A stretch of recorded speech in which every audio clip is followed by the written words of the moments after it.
राजस्थान की हस्तकलाएं, शुरुआत कोई किसी से भी कर सकते हो आप, खूब सारी चीजें आपके पास में, कन्हैयालाल सेठिया की कविता, उसको रट लेना, कोई भी चीज कहीं भी राजस्थान की चीज में सेट हो जाएगी। एक कविता से कहीं जो भी आपको प्रॉपर लगे उससे शुरुआत कर सकते हैं। हर विध, ये जो है ये भी अपना ही लिखा हुआ है, अज्ञात कर देना, नहीं तो बता देना मैंने ही लिखा है, मतलब आप लोगों ने ही लिखा है, ये बता देना। तो और तुकबंदी चाहो तो आप लोग भी जोड़ सकते हैं, कोई बड़ी बात नहीं है, दो पिछले की दो शब्द ही तो जोड़ने हैं कि हर विध कला है नीपजे, मरु गर्वीली शान, आछो और प्यारो लगे, रंगीलो राजस्थान। राजस्थान विविध कला, अब इसमें हम लोगों ने सारी हस्तकलाएं ले ली हैं। जिस प्रकार से आपका मैंने कल टॉपिक देखा था, उसमें लोक कलाओं का अलग से एक बार आ गया था, तो लोक कला हमने वो सारी कर ली थी उसमें, इसमें भी वापस कुछ चीजें रिपीट हो जाएंगी। तो वैसे हम लोग फिर सारे एक दिन ऐसा करेंगे, सारे जो भी पुराने विषय हैं उन पर सब पर ब्रीफली चर्चा कर लेंगे कि किसको किस तरह से लिखना है। लेकिन ये जो मैटर आएगा आपको कुछ न कुछ ऐसा मिल जाएगा, मैटर आपके पास सब होगा, लेकिन आपको अब उसको क्रमबद्ध करना आना चाहिए। मान लो ये पूरा हस्तकला ही नहीं आए, अब राजस्थान का मैंने देखा लगभग अपने जो भी टॉपिक अभी तक चले 50% टॉपिक वैसे हैं कि जो अपने हमने कर लिए और जो पहले आए हुए हैं, लगभग हमने वो कवर कर लिए। कुछ बचे हुए हैं, उसमें अक्षय ऊर्जा बची हुई है, पिछली बार आया था, लेकिन हम उसको अक्षय ऊर्जा करके नहीं करेंगे, हम करेंगे राजस्थान के परंपरागत और गैर परंपरागत ऊर्जा स्रोत, उसमें दोनों आ जाएंगे आपके। अगर अक्षय ऊर्जा आई तो ये डाल देना, और पहले का पूछा तो वो डाल देना। तो इसलिए भी थोड़ा अब 8-10 पेज का ये है, तो ये 400 शब्द से तो बहुत ज्यादा लिखा हुआ, लेकिन मैटर इसलिए ज्यादा है कि अगर बीच का कुछ आ जाए तो आप उसमें डाल दें। इसको सूक्ष्म आपको थोड़ा करना पड़ेगा। जब मैटर आपको मिल जाए तो कोशिश करना बार बार लिखकर, एक बार भी लिख दोगे तो काम चल जाएगा। राजस्थान विविध कलाओं को समायोजित कर सौंदर्य बिखेरने वाला प्रांत है, चाहे वह लोक कला हो, चाहे वो लोक नाट्य हो, चाहे वो हस्तकला हो। हस्तकला का शाब्दिक अर्थ है हाथों द्वारा कलात्मक वस्तुओं के निर्माण की कला। सीधा जैसे हस्तकला ने हाथों से कुछ चीजें बन रही हैं, बाकी चीजें किससे बन रही हैं? मशीनों से बन रही हैं। लेकिन आज भी ऐसी चीजें जो हाथों से बनती है, इवन तक खादी में भी मशीनें आ गई हैं, लेकिन विशेष ऐसी जगहें हैं वहां ऐसे एनजीओस बने हुए महिलाओं के, वो हाथ से उसको बुन के करती है। आपको अगर पता हो, अब तो मैं बंद ही हो गया, अगर मार्केट आज भी उसका स्टार्ट किया जाए तो बहुत अच्छा मार्केट बन सकता है। हमारे गांव में आपने देखा होगा कि पहले बूढ़े बुजुर्ग हाथ में वो काटते हुए दिखते थे, चरखा हाथ में चलाते रहते थे। जो भी अगर कोई पुराने टीचर्स रिटायर्ड होते वो उसको पकड़ लेते थे, ठीक है। तो वो भी एक प्रकार का हस्तु, उसमें भी कलरफुल होने लग गए। और इवन तक अगर हम देखें, पलंग की जो एक कलात्मक रूप से करना, ये भी एक प्रकार की हस्तकला मार्केट में बिकती है। इवन तक प्लास्टिक की बोतल को गूंथना कलरफुल तरीके से, बाड़मेर में मैंने रास्ते में जाते हुए देखा, ये भी हस्तकला ही है। इस प्रकार तो हजारों हस्तकलाएं राजस्थान में पड़ी है। एक होती है रुई और एक होती है बुई, जो मिलती है अपने गांवों के अंदर। उसका तकिया जो होता है बहुत मुलायम होता है और बॉडी को बहुत रिलैक्स देता है, उसका भी व्यापार किया जा सकता। खूब सारी चीजें हैं करने के लिए, खूब। और उसको तो सामान्य वर्ग नहीं खरीदेगा, मल्टीनेशनल कंपनीज उसको मंगाएंगी। हमारे एक रिलेटिव थे, वो पद्मश्री थे, तो उन्होंने एग्रीकल्चर में वो सब्जी यहाँ बनाते थे अपने गांव में और विदेशों में भेजते थे। उनके सैलेड के अंदर पता नहीं किस किस प्रकार के पत्ते हुए करते थे, वो बच्चे उनके वैसे खाते थे, उनको पता ही क्या क्या खा रहे हैं, लेकिन वो अलग अलग तरह से करते। ये भी एक तरह का, तो हस्तकलाएं तो हमारे राजस्थान, उसमें तो अजायब घर है।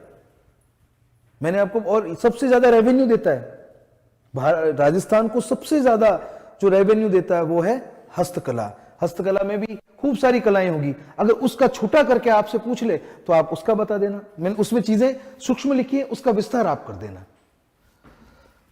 राजस्थान वैश्विक स्तर पर हस्तकला क्षेत्र में अपनी पहचान बनाई हुई। विदेशों में जाते हैं हैंडीक्राफ्ट, यहां तो बहुत कम लोग लेते हैं, विदेशों के अंदर खूब सारी चीजें जा रही हैं। कलात्मक वस्तुओं के निर्माण की कला है। राजस्थान वैश्विक स्तर पर हस्तकला क्षेत्र में अपनी पहचान बनाए हुए है। यहां तक कि राजस्थान सर्वाधिक विदेशी मुद्रा हस्तकला से ही प्राप्त करता है। राजस्थान की प्रमुख हस्तकलाओं में मीनाकारी, हाथीदांत उद्योग, लाख पर हस्तशिल्प, रंगाई, छपाई, बुनाई, चमड़े पर हस्तशिल्प, लकड़ी पर हस्तशिल्प, शस्त्र हस्तशिल्प, लोक चित्रांकन। अब ये जो मैटर है ना, ये लोक चित्रांकन, उसके साथ लोक कला, लोक नाट्य भी दे दे तो भी आप उसको एक तैयार कर लेना उसी क्रम में, तीनों को एक ही क्रम में देते हुए तीनों के फायदे और भविष्य क्या। पोट्री उद्योग, संगमरमर, हस्तशिल्प। मैम 3 तरह की होता है, उसमें क्या होता है, ब्लैक पोट्री, ब्लैक कलर किया जाता है, इनके बर्तनों के ऊपर मीनाकारी की जाती है, कलर किया जाता है, ब्लू पोट्री, ब्लैक।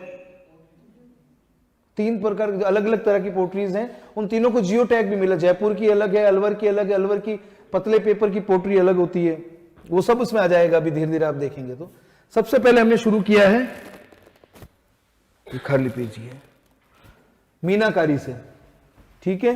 अब यही आपको थोड़ा छोटा करने का मैटर जो है ना वो यही होगा।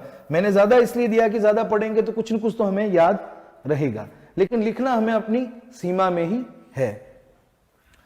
राजस्थान मीनाकारी में अग्रज है, अग्रज मतलब बड़ा भाई है। मीनाकारी भी सोने चांदी, और अच्छा जो हस्तशिल्प में सबसे ज्यादा जो हमको रेवेन्यू हो रहा है वो किससे हो रहा है? सोने चांदी से ही हो रहा है, हीरे जवाहर से ही हो रहा है ना। तो मीनाकारी भी सोने चांदी, जेम्स स्टोन, कांच पर, पीतल पर कई प्रकार से की जाती है, ठीक है। मीनाकारी यानी जिस प्रकार से स्थापत्य कला के अंदर घड़ाई की जाती थी सुंदर तरीके से, अलग अलग फूल पत्तियों की डिजाइन दी जाती थी, उसी प्रकार से इन धातुओं के ऊपर विशेष डिजाइन देना, चाहे वो कांच के हिसाब से देना, उसमें गोल्ड बनाना, जो हमने कल बात की थी थेवा कला, ये भी इसमें अभी आ जाएगा। तो ये सारी जो चीजें हैं मीनाकारी के अंतर्गत आती है।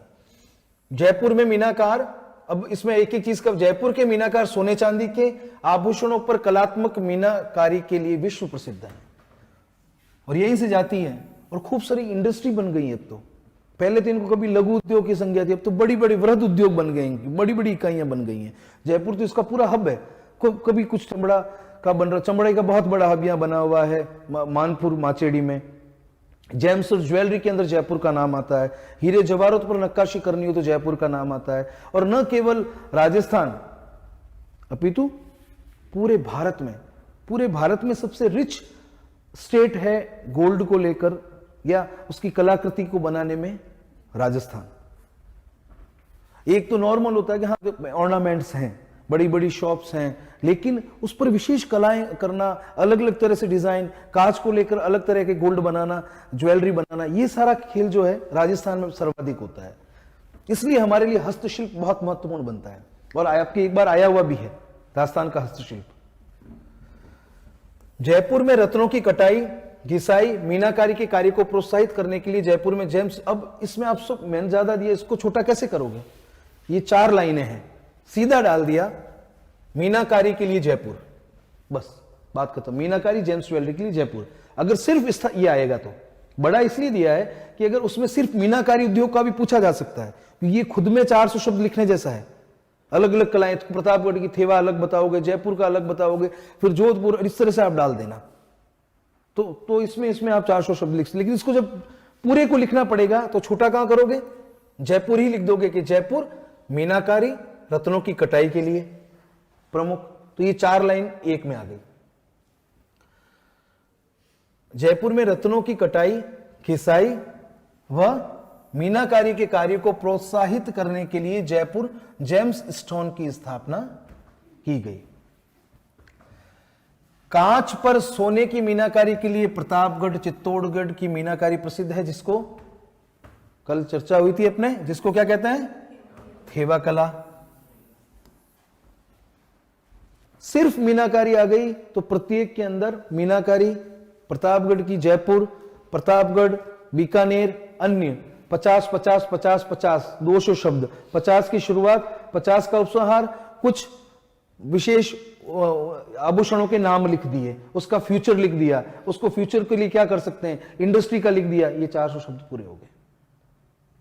ठीक है, मतलब इस चीज को भी आप 400 शब्दों में लिख सकते हो। 4 कलाओं में बांट दिया, अन्य भी लिख दिया, जितना याद आया अन्य डालकर। यह कला प्रतापगढ़ के राजसोनी परिवार में केवल पुरुषों में प्रचलित है। प्रतापगढ़ में भी थेवा कला का काफी अच्छा है, और प्रतापगढ़ में केवल राजसोनी परिवार है, वो उनके पुरुषों में ही प्रचलित है, पुरुषों में पुरुष ही कारीगर हैं उनके। कागज जैसे पतले पत्थर पर मीनाकारी के लिए बीकानेर के मीनाकार विश्व प्रसिद्ध हैं। बीकानेर के कलाकारों को उस्ताद कहा जाता है, इसलिए उनकी कला को उस्ता कला कहा जाता है। पीतल पर मीनाकारी के लिए जयपुर व अलवर प्रसिद्ध है। बीकानेर में ऊंटों की खाल पर मीनाकारी के लिए स्वर्गीय हिसामुद्दीन मुख्य महान कलाकार थे, और इस कला को उस्ता कला कहते थे। पीतल पर मीनाकारी का सर्वाधिक कार्य अलवर में होता है। तो ये अलवर, बीकानेर, प्रतापगढ़, जयपुर, अन्य, ठीक है। प्रस्तावना, उपसंहार, इंडस्ट्री को और कैसे बढ़ाया जा सकता है, आर्थिक लाभ, इस तरह से करके आप इसको पूरा लिखेंगे। पहले ये आ जाए, पहले प्रस्तावना, फिर ये आ जाएगा, उसके बाद में उसका आर्थिक लाभ, उसका भविष्य और उपसंहार, तो आराम से 400 शब्द बन जाएंगे इस मैटर से। केवल अगर मीनाकारी पूछ ले तो, कभी उनको खेल करना और पूछ भी ले कि देखते हैं कि इस पर कितना लिख सकते हैं।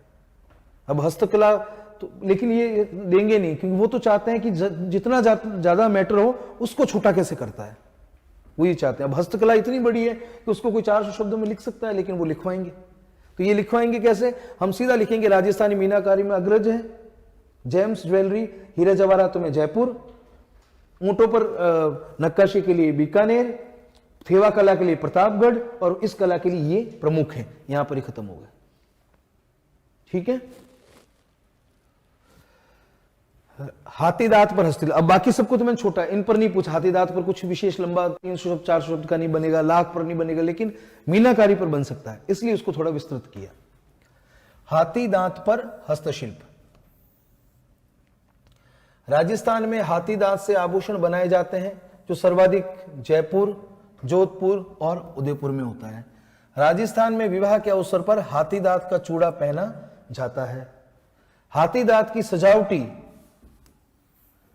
व कलात्मक वस्तुएं सर्वाधिक जयपुर, व हाथीदांत का चूड़ा जोधपुर का प्रसिद्ध है।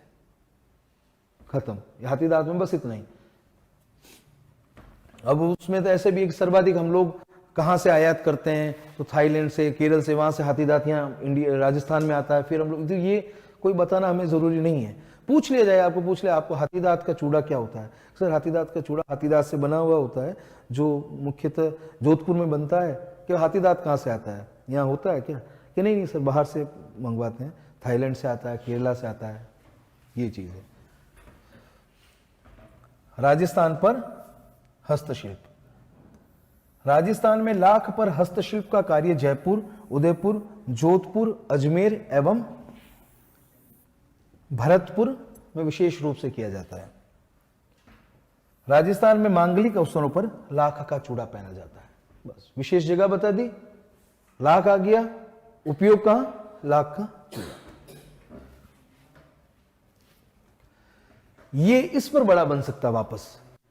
राजस्थान में रंगाई, छपाई और बुनाई, इनके लिए खूब योजनाएं भी राजस्थान सरकार से चली हुई, बुनकारों के लिए, जो भी ये रंगाई छपाई का कार्य कर रहे हैं उनके लिए, इस पर बड़ा बन सकता है, सीधा आ सकता है राजस्थान और रंगाई छपाई बुनाई उद्योग। तो इसको विस्तृत तरीके से भी देखना आप। वैसे छोटी छोटी चीजें डाल दी, इसको बड़ा कैसे कर सकते हो आप, वो देखना। जयपुर के रंगरेज व नीलगरे रंगाई, इसमें कुछ शब्द अलग होगा, रंगरेज ही होगा, रंगाई छपाई के लिए विश्व प्रसिद्ध है। जयपुर का सांगानेरी प्रिंट छपाई, बगरू के बैल बूटा की छपाई। एक टॉपिक में आपको इसमें जो आपको सब, अगर अलग से इसका पूछ ले या अलग से मीनाकारी का पूछ ले, तो एक जियो टैग वाला अलग से टॉपिक मैंने इसी में डाला हुआ है कि किन किन को जियो टैग मिला हुआ है।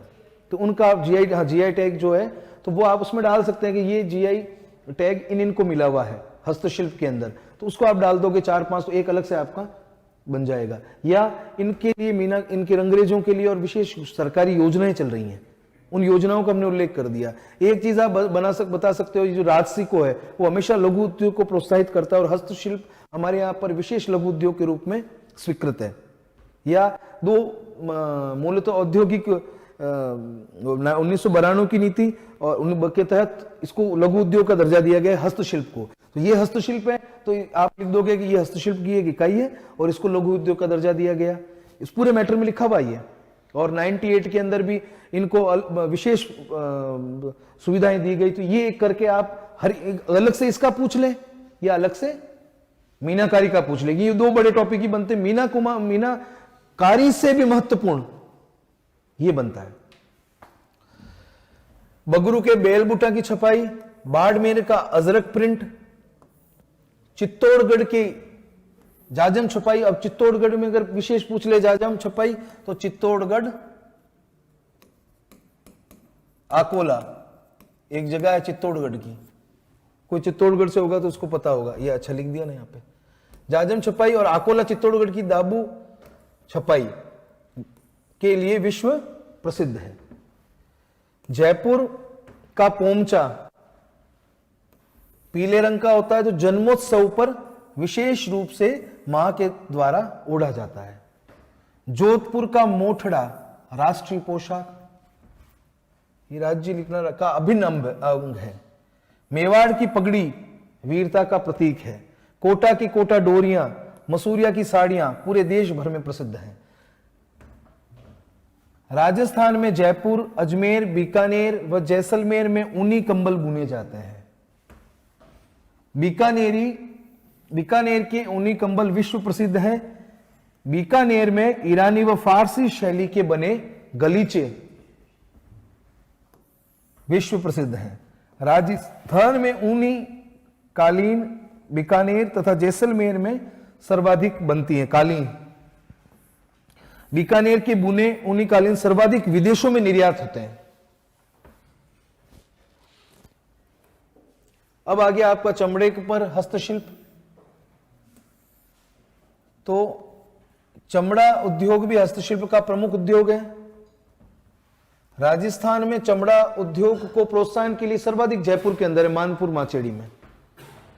प्रोत्साहन के लिए जयपुर के निकट मानपुरा माचेड़ी में लेदर कॉम्प्लेक्स विकसित किया जा रहा है।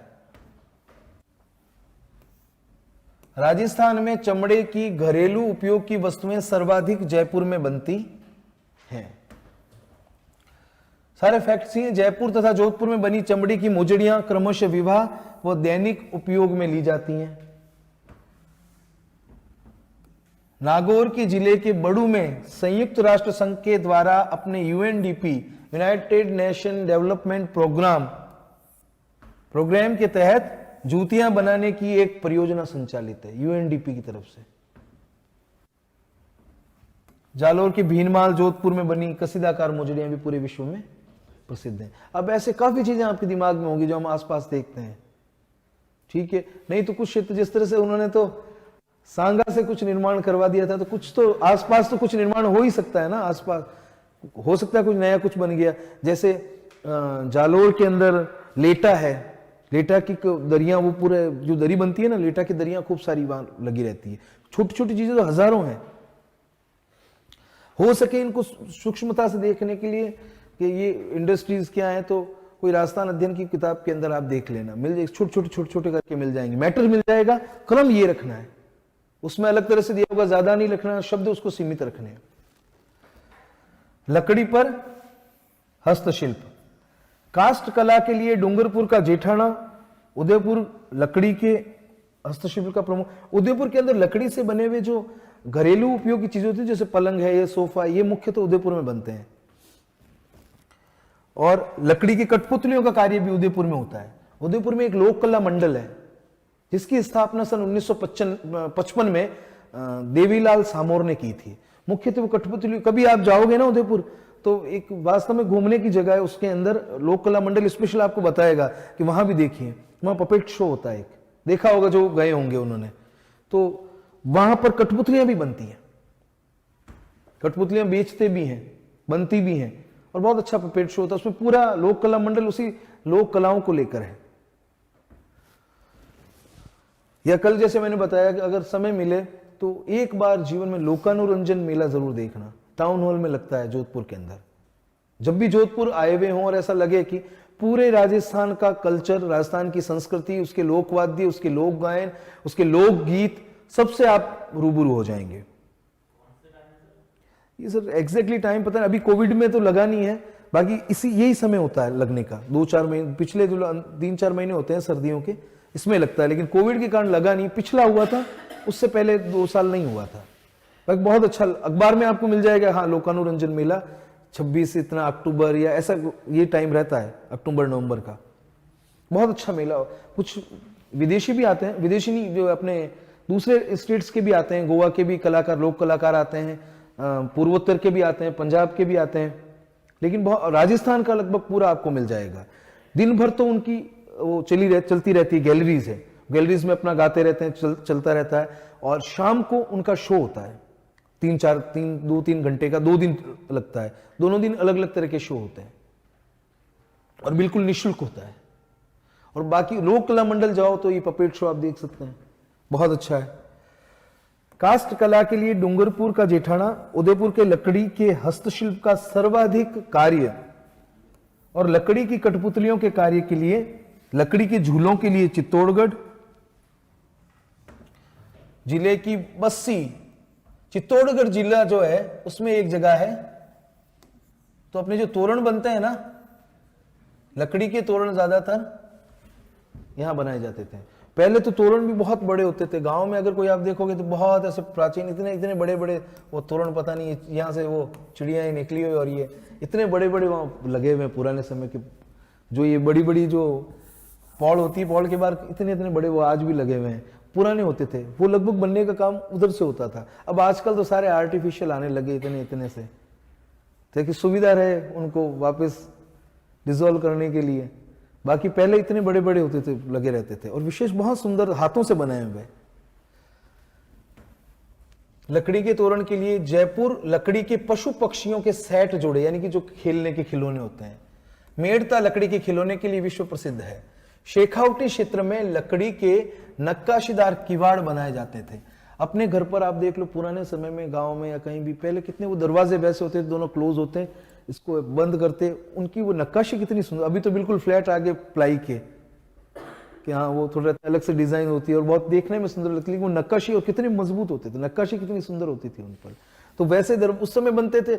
अब ये सारी हैंडीक्राफ्ट में चली गई है। अब वो पुराने पुराने दरवाजे बिक रहे हैं, जो वास्तव में उसकी कीमत थी 2000-1500 के आसपास, वो 30-30, 40-40 हजार, लाख रुपए में लोग ले जा रहे हैं। ये स्थिति है, क्योंकि बने हुए भी अच्छी लकड़ी के होते थे। रोइडा की लकड़ी के, रोइडा पर प्रतिबंध लगा दिया, लेकिन रोइडा बहुत होता, रोइडा की लकड़ी बहुत अच्छी होती है, उसके बने हुए होते थे। लकड़ी के बाजोट, चौकी पाटा सर्वाधिक जयपुर में। चित्तौड़गढ़ जिले के बस्सी में लकड़ी के हस्तशिल्प उद्योग को संयुक्त राष्ट्र संघ के द्वारा संचालित किया जा रहा है। इन चीजों को बताना जरूरी है कि संयुक्त राष्ट्र संघ ये कर रहा है, तो ये अलग होगा। ये संयुक्त राष्ट्र ने बता दिया। जूतियों के लिए यूएनडीपी, याद नहीं आए तो कुछ नहीं, राजस्थान में जूतियों को विकसित करने के लिए यूएनडीपी अपना एक कार्यक्रम चला रहा है, यूएनडीपी चला रहा है, या राष्ट्र संघ के द्वारा बस्ती की लकड़ी के हस्तशिल्प को प्रोत्साहन देने के लिए कार्यक्रम चल रहा है।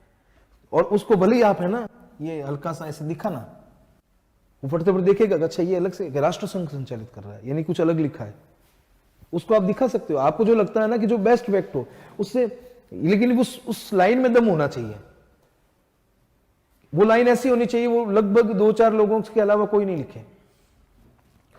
राजस्थान में लोक चित्रांकन ये भी अलग से बड़ा बन सकता है।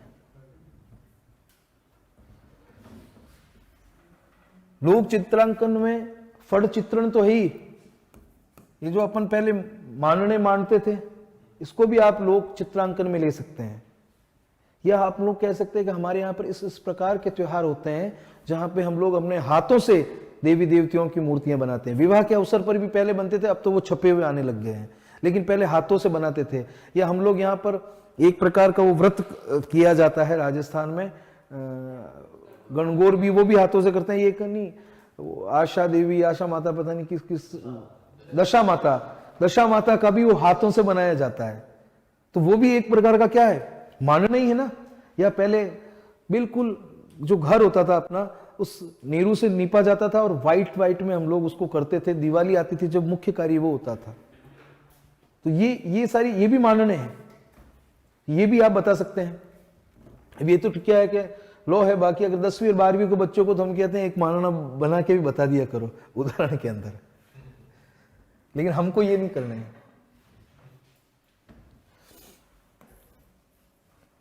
तो राजस्थान में लोक चित्रांकन, सीकर जिले के खंडेला में कपड़े पर मोम की परत चढ़ाकर जो चित्र बनाए जाते हैं उसे बातिक शैली कहते हैं। राजसमंद जिले के नाथ द्वारा में कपड़े पर श्री कृष्ण की बाल लीलाओं का चित्र, क्या वो फट चित्रण ही आ गया, चित्र बनाकर जो कृष्ण की प्रतिमा के पीछे लगाए जाते हैं उसे पिछवाई कला कहते हैं। सॉरी, इसको पिछवाई कहते हैं। फड़ वो है जो पाबोजी की ओर चलती है। इस प्रकार से वो सारे चित्र घटनाओं के सहित चित्र बने हुए होते हैं, जैसे घटनाओं के चित्र, और जो भोपे होते हैं उसको गाते रहते हैं और चित्र के माध्यम से आगे आगे चलते रहते हैं। इस फड़ के आधार पर वो, ये भी एक लोकनाट्य भी है, लेकिन इसको आप लोक चित्रांकन में भी डाल सकते हैं। राजसमंद जिले के नाथद्वारा में भगवान के कृष्ण, इसको पिछवाई कला कहते हैं। ये 50 बार जो सामान्य ज्ञान में जिनके आते हैं पूछा गया कि पिछवाई कला कहां की है, कि नाथद्वारा की। लीलाओं के चित्र बनाकर लगाए जाते हैं। जयपुर पर गोंद मिश्रित मिट्टी की परत चढ़ाकर सोने व चांदी की छपाई लकड़ी की छापों से की जाती है, उसे रेवड़ी कला कहते हैं।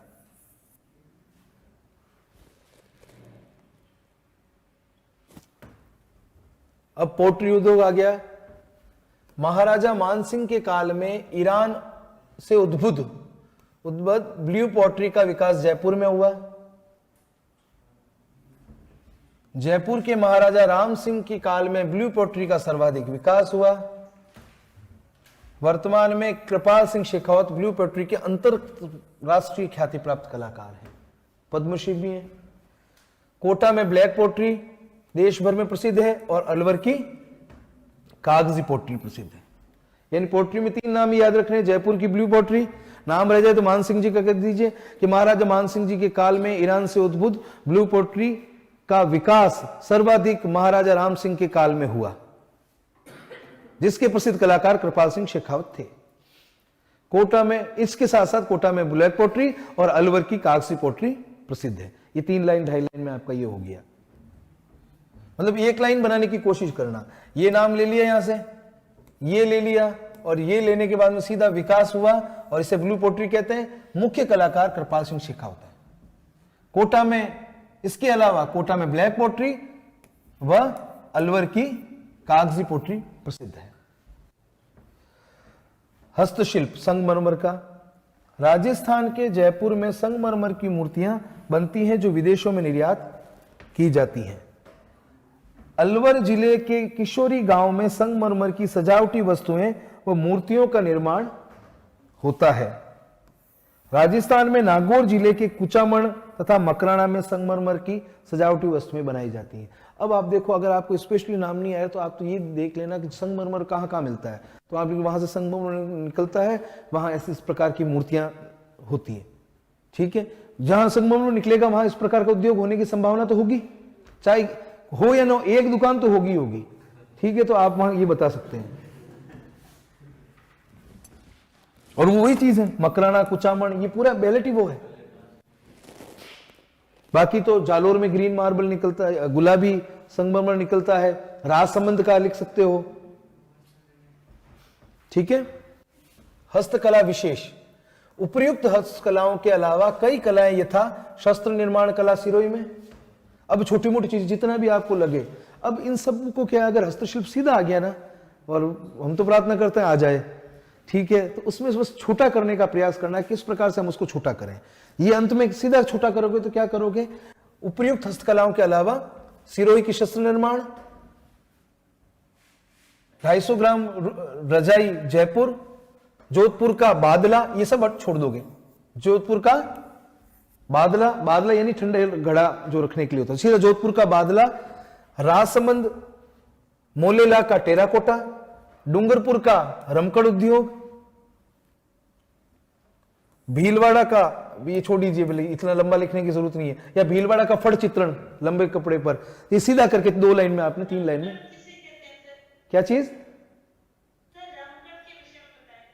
रमकड़ में तो मुझे लगता है ये जो एग्जैक्टली मुझे भी पता नहीं, रमकड़ उद्योग जो जिस प्रकार हमारा शब्द मिट्टी के खिलौने बनते हैं ना, मिट्टी के खिलौने को, इसको रमक, हम लोग शब्द प्रयोग लेते हैं रमकड़ा, तो रमकड़ जो है ना मिट्टी के खिलौने बनते हैं इससे। हाँ, जो मिट्टी के खिलौने बनते हैं ना, जो माटी के, प्योर माटी के बनते थे, गांव में कई बार बनाए जाते थे, तो मूल रूप से ये उद्योग डूंगरपुर में फेमस है। ओके, फिर ये फड़ का करके सतरंगी लहरियों का सर्वाधिकारी जयपुर में। हाँ, तो ये अगर एक आध चूक भी जाओगे तो कोई बड़ी बात नहीं, क्योंकि आपने मोटी मोटी बातें बता दी है, लेकिन इसको छोटा 3-4 लाइन में कर दिया। ऊपर कैसे कम करना है, ये सब करके हम लोग बहुत ही सुंदर निबंध इसका लिख देंगे, एकदम क्रमबद्ध। हस्तशिल्प के विकास, अब ये लिखना जरूरी है, हस्तशिल्प के विकास में राजसी को 1961 ने, छोटा इसको में भी कोशिश करना, 61 ने हस्तकलाओं के लिए, या 61 ने हस्तकला उद्यमियों और शिल्पकारों के लिए जगह जगह पर एम्पोरियम खोले। राजस्थानी एम्पोरियम है ये, राजस्थानी नहीं है ये, राजस्थली है, राजस्थली एम्पोरियम खुले हुए हैं। एम्पोरियम खोले, ये काट दिया, एवं शिल्पग्राम ब्रैकेट में उदयपुर और का विकास किया जा रहा है। राजस्थान की औद्योगिक नीति 1992 में हस्तशिल्प उद्योग को लघु उद्योग का दर्जा दिला। याद रखना, ये तो याद अभी कर लेना, 1992 में इसको लघु उद्योग का दर्जा मिला। 3 चीजें ही लिखनी है महत्वपूर्ण। 1961 में बने राजसी को ब्रैकेट में 1961 ने इनको उद्यमों को प्रोत्साहन देने के लिए राजस्थली एम्पोरियम के साथ साथ शिल्पग्राम की भी स्थापना की। एक लाइन हुई। दूसरी, औद्योगिक नीति 1992 के तहत हस्तशिल्प को लघु उद्योग का दर्जा मिला व 1998 में क्षेत्रीय असमानताओं को दूर करने का निर्णय लिया। 3 लाइन में अपने पूरा मैटर क्लियर कर दिया। राजस्थान में हस्तशिल्प क्षेत्र में जियो टैग दिए गए हैं। अंतिम, हाँ सॉरी, जियो नहीं, जीआई है, जीआई टैग है, ज्योग्राफिकल इंडिकेशन, तो टैग दिए गए हैं यथा। अब ये इसमें एक भी कुछ कम नहीं, यथा सीधा लिख दिया। Bagru print, Jaipur blue poetry, इसका लोगो। कठपुतली, इसका लोगो भी, मतलब कठपुतली और कठपुतली का लोगो भी लगभग कॉमन है। कोटा, आगे वाले को पता नहीं होगा इनके बारे में, लेकिन सीधा कोटा डोरिया लोगो, Bagru hand block, Sanganeri hand block print, Thewa कला, मोलेला क्लेवर्क, इन सबको जीआई टैग दिया गया है। राजस्थान, अब उपसहार में क्योंकि खूब सारा लिख दिया तो कैलकुलेशन कर लो। राजस्थान की आर्थिक विकास में सर्वाधिक योगदान हस्तकला का है। यह कलाएं न केवल आर्थिक अपितु हमारी संस्कृति और समाज का दर्पण है। इनका समुचित विकास कर हम आर्थिक प्रगति के साथ साथ क्या कर सकते हैं, राष्ट्र की दशा विकासात्मक और दशा उज्जवल बना सकते हैं। क्लियर? अब इनको बस पूरे मैटर को थोड़ा ब्रीफ करते करते बहुत अच्छा हस्तशिल्प पर निबंध लिखा जा सकता है।